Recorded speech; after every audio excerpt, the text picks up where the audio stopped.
thunder of jets in an open sky, a streak of gray, and a cheerful... A loop, a whirl, and a vertical climb, and once again you'll know it's time for the adventures of Rocky and Bullwinkle and friends. Starring that supersonic speedster, Rocket J. Squirrel, with his pal Bullwinkle the Moose, and a host of others. Hurry, Bullwinkle! The show's about to start! I'm coming as fast as I can. Wave to the people! Yay! Now what are you doing? Signing autographs. Let's see. John Smith. But your name is Bullwinkle. I know, but that's hard to spell.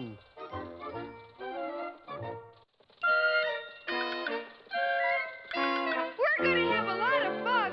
Come on and join us. Sure, there's always room for one more.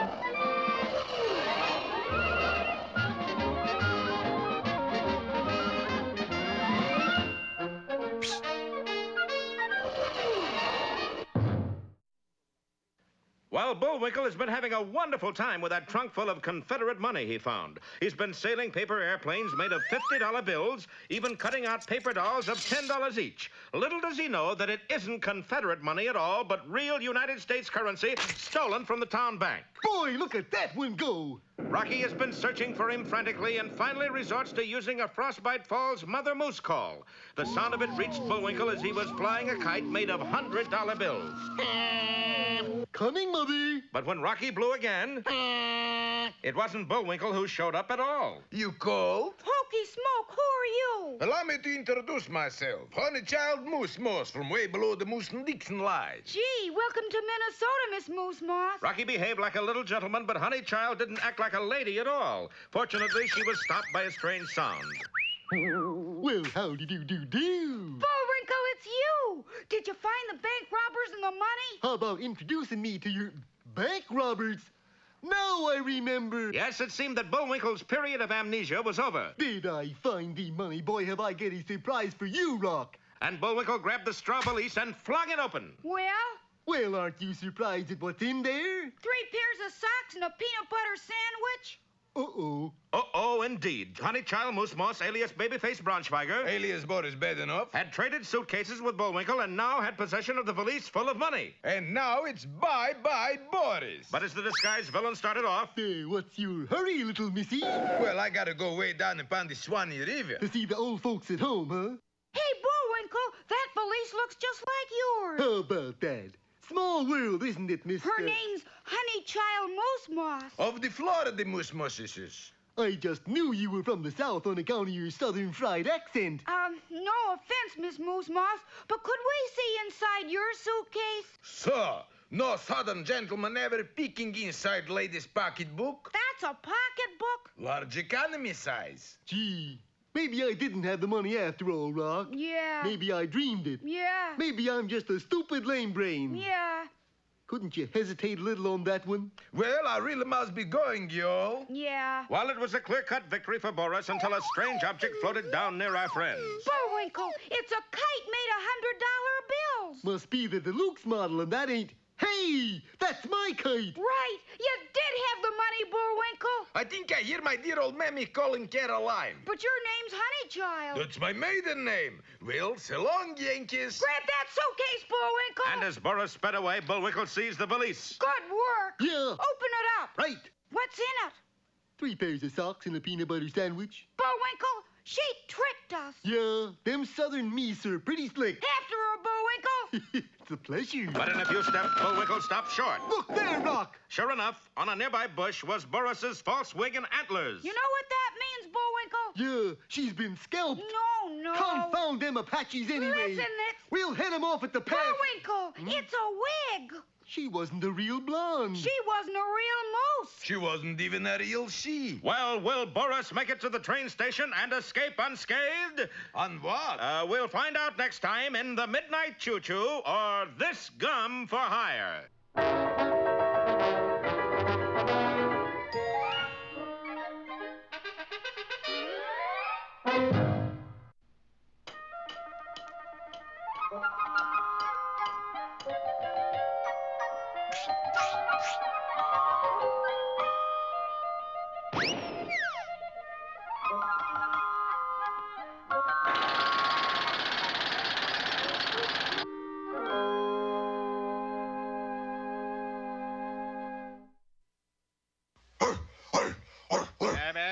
You keep that up, young fella, and you'll wake the whole neighborhood. Watch out, Pop. He's liable to sink his teeth in you. Junior, apparently you've forgotten one of my most frequently quoted proverbs. Which one is that, Pop? Barking dogs seldom bite.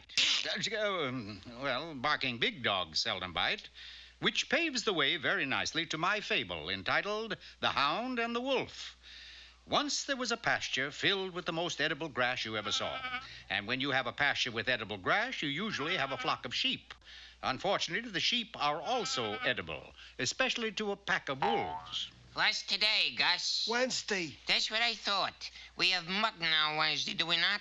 usually. Then let us have at them edible sheep. And just like that, the wicked scavengers trotted up to the flock. Although this particular flock had no shepherd to guard them, they did have a sheepdog. Mauler was his name, and for a very good reason. Cotton-picking wolves. Now, this entire scene had been witnessed by another wolf who had a reputation for being the craftiest in the world. I think I will decimate yonder sheepdog and then partake of a lamb dinner. As you can see, this wolf was not the slightest bit afraid of sheepdogs. And why should he be? He never fought them tooth and claw. He used a fencing foil. En garde, sheepdog. Ordinarily, that was enough to send the guardian of the flock to greener fire hydrants. But Mauler had a row of molars that didn't know the meaning of the word fear. Without his foil, the wolf was helpless. Cotton-picking wolves.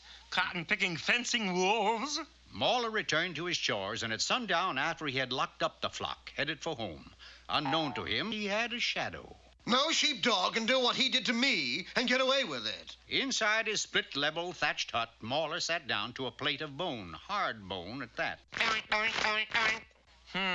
I guess I'll have to gum my way through. So saying, he removed that formidable row of molars. Hey, they're store-boughten. That was all the wolf needed to know. He would swipe the teeth, and the sheep would be defenseless. Good afternoon, sir. I'd like to get your opinion on a new soft drink. What's it called? Sheepdog Cola. Actually, it was nothing more than a concentrated dose of knockout drops. Don't listen to him, baby. Go ahead, take a slug, and let me know what you think. Well, Well, which? how do you feel? I feel fine. You don't feel sick? No, my gums itch. How about sleepy? You feel sleepy? Not the least. Must be something wrong. 2 nights later, after sleeping it off in Battle Creek, Michigan, the wolf returned to the thatched hut. Quick! There's a starving tiger out there with a T-bone steak, and it's so tough he can't chew it. That's awful. Those were my words exactly. What could I do to help? Have you got any false teeth he can chew with? Just those over on the table. They'll do fine. Hey, wait a minute. You said there was a tiger out there. There are no tigers around here. Did I say tiger? I meant a 3-toed sloth. No 3-toed sloth is around here either. That's sleeve. Plural of sloth is sleeve. What do you have around here?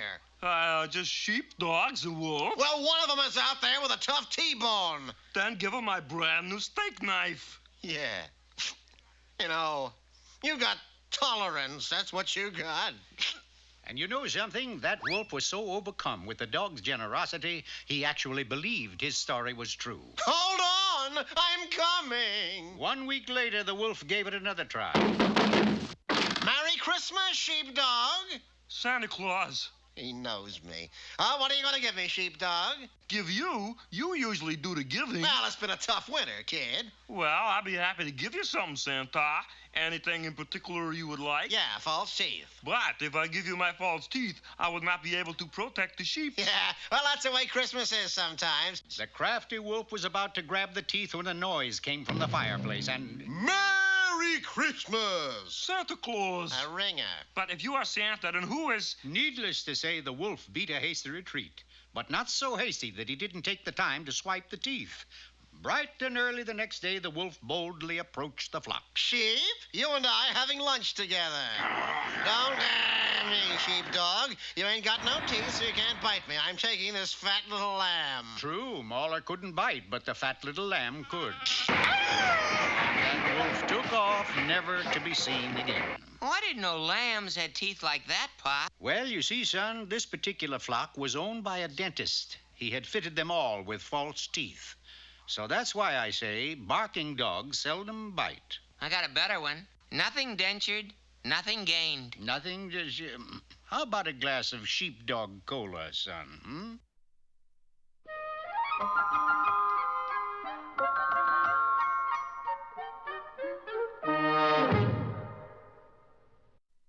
And now, here's that man with the wisdom of the ages, Mr. Know-It-All. Hello there, friends. Today's wisdom comes from the ages of 3 through 5.5, going on 6. Today we are going to learn how to sell the Encyclopedia door to door. First one simply goes for the direct approach. You just knock on the door.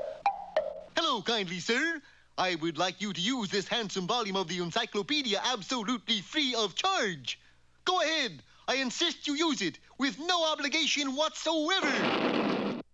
Next, of course, you impress the potential buyer with the sheer size of the entire set. Hello again, knowledge-hungry, kind man. Would you believe it, sir?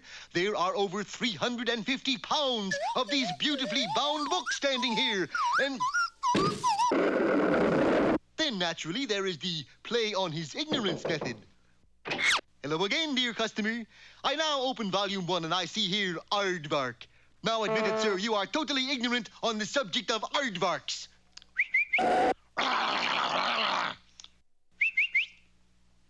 Baseball, cream kumquats, mousetrap, muskmelons, pies, plumbing, steam boilers, xylophones, zippers. Gosh, Bullwinkle, you didn't sell the set. What are you going to do now? I don't know yet, Rock, but there's one whole volume here that tells you how to give them away.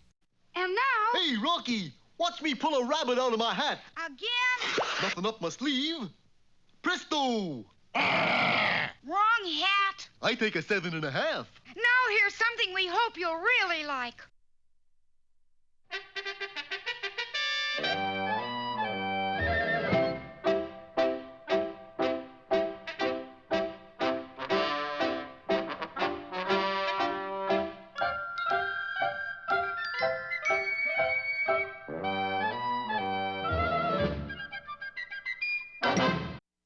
Hello out there. Peabody and Sherman here. How would you like a trip to the mountains, Sherman? The Rockies, Mr. Peabody? No, the Andes, to a tiny village high atop those lofty peaks called Cusco. Who lived there? The Incas, a tribe of noble Indians who ruled Peru centuries ago, set the Wayback Machine for the year 1532. And we shall be eyewitnesses when the Incas are conquered by that noted explorer and soldier, Francisco Pizzaro. We enter the Wayback and were immediately hurtled back through time and space. In 1532, Cusco was nothing more than a small village, and a seemingly deserted village at that. Where is everyone? Before I could answer, we were ringed in by a cage of spears. Make one false move and you goners. One moment, Chief. I believe you're mistaking us for someone else. You not Pizzaro? Right, I'm not Pizzaro. Little boy Pizzaro? No, I'm Sherman. Then you must be Pizzaro. I'm your wife. We were taken inside the chief's hut and given a tall, refreshing glass of llama milk. I must say, Chief, I'm quite surprised to see you only have 100 or 200 men in Cusco. Most of Incas have gone to India. India Incas, Mr. Peabody? Drink your milk, Sherman. We hear 'em rumor that Francisco Pizzaro is on way up here to conquer us. I'm afraid you're right, Chief. It's in history that way. Well, we got 'em planned for Pizzaro. When he get 'em here, we're gonna let 'em have it. But you can't. According to history books, Pizzaro conquered you. Then we make 'em liar out of books. We gotta warn Mr. Pizzaro, Mr. Peabody. I heartily agree, my boy.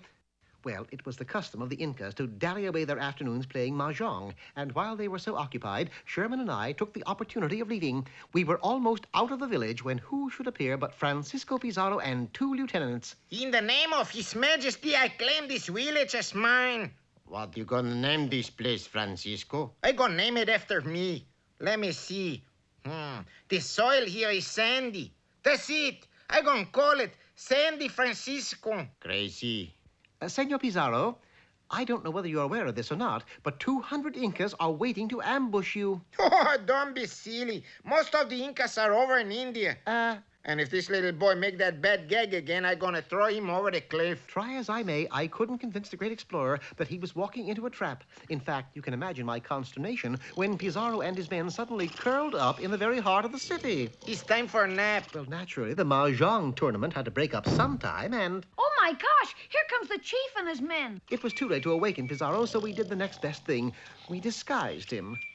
What is it you got there? These are llamas. I never see llamas like that before. Well, these are from Tibet. They're high llamas. These look like llamas to you? Not to me. Me neither. What they look like to you? Donkeys. Unfortunately, Pizzaro was a man who required very little sleep, for he chose that moment to crawl out from under the skins. It is donkey. No, it is a man. In the name of His Majesty, you are all under arrest. But needless to say, this didn't meet with the chief's approval. It wasn't long before Pizzaro, his men, and Sherman and I were facing a firing squad of spear throwers. You can't do this to me. I am only an observer from the UN. You are Pizzaro, and you and your fellow conquerors shall perish. Golly, Mr. Peabody, they're going to throw spears at us. You mean they'll try to throw them, Sherman? Spear throwers, get ready. Get set. Aim, fire! With all their might, the firing squad tossed their spears. However, halfway to the targets, the spears suddenly slowed to a slow drift and practically crept toward us. It's magic. No, atmosphere. You see, up here at 20,000 feet, things don't behave in a general manner, and those spears lose all their resiliency at this altitude. Here they come now. It was a simple task to catch the spears and send them back where they came from. Of course, even though they returned just as slowly as they came, they nonetheless managed to pin each and every Inca facing us, including the chief. We give them up. You conquer us. Well, that did it, Mr. Peabody. Now maybe everyone can live in peace together. Only time will decide that. My, this is a glorious view up here. I'll say, the Andes are really something to see. So are those mountains just across the way, Sherman. Those are called the Amos Mountains. They're brothers to the Andes. I never heard of them. You never heard of the Amos and Andes?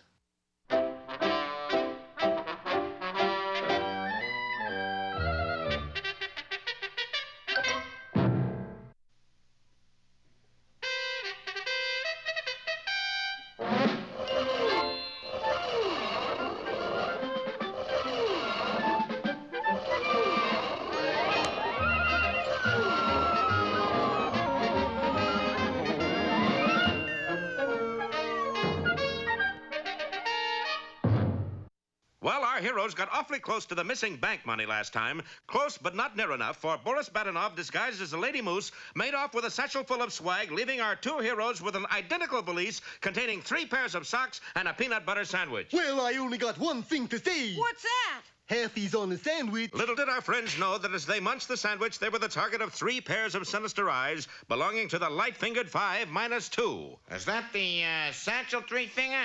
Yeah, but where's the double-crossing baby face? These guys must have knocked him off. Well, let's swipe the suitcase and then blast him. How about blasting him first and then swiping the suitcase? Meanwhile, babyface Braunschweiger, alias Boris Badenov, had reached the Frostbite Falls Railroad Station. Quick, what time leaves the next train for Skinniepolis? It should be along about 1:30. Good, I'll wait. You want to buy a ticket? You sell it, kiddo, and I'll pay for it with this. Of course. Here you are. Just a minute, chum. You forgot to give me mine change. And under the menace of Boris's weapon, the clerk had to hand over the entire receipts for the day. Not bad. Here's a tip for crooks and bandits everywhere. Next time, try the train. Meanwhile, a short distance away, the 3 hoodlums were creeping nearer and nearer our friends. That was mighty tasty, Rocky. Any seconds on the peanut butter sandwiches? I don't think so, but let's look. And Rocky opened the straw valise. Nothing left but 3 pairs of socks, Bullwinkle. I'd rather have a sandwich. Well, let's get back to town, Bullwinkle. You see that slug? The money's gone. Yeah, that means Babyface has pulled a triple cross. Well, do I blast them? Of course not. They don't have the money. I could use a pair of socks. Never mind. We gotta find Babyface. But back at the train station, Babyface was gazing up the track, waiting for the next train out of town. I thought you said train was due half past. Jeez. 4:30 or 5:30? 5 October. October? Raskolnikov. But it'll be right on time, give or take a week. A week? Oh, boy. I could run to Skinneapolis quicker than that. And grabbing his suitcase full of loot, Boris started off down the tracks. But in a moment, he had spotted something that brought him to a halt. For there on the siding was a small handcar. In a few seconds, Boris was pumping the handcar toward the big city and safety. Yeah, he sort of do-it-myself railroad. Little did he know that just ahead was a grade crossing where Rocky and Bullwinkle were just preparing to pass over the tracks. Just a second, Rocky. What is it, Bullwinkle? Can't be too careful crossing railroad tracks, you know. You always stop, look, and listen. Bullwinkle, are you all right? I'm not making book on it, but I think so. Yes, Bullwinkle's mighty frame had survived the impact. Not so the handcar. Gee, Bullwinkle, it's a total loss. And here's the fellow that was on it. It's that gangster. He's unconscious. You know, I'll bet his first words when he comes to will be, "Where am I?" How come? That's what I always say. But just then, Boris's eyes opened and he said, Stick him up. Well, that's different, Bullwinkle. Yeah, but it's not much of an improvement. But we haven't done anything, Mr. Braunschweiger, Babyface Braunschweiger. Haven't we met before, Mr. Babyface? Have we met before? Oh, boy. But we're not going to meet again. How can you be sure? It's such a small world. Yeah, but you won't be in it. well, is Boris really going to finish off our heroes? And if so, what will happen to our show? Be with us next time for Boris Badenov and his friends.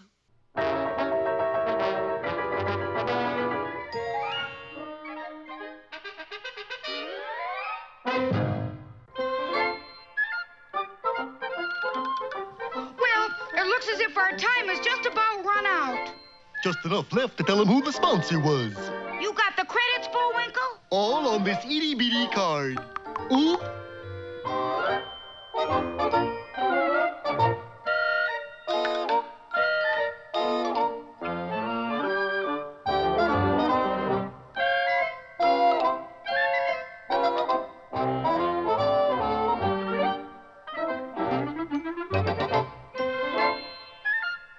We're late again, Bullwinkle. Right. Bye now. See you next time.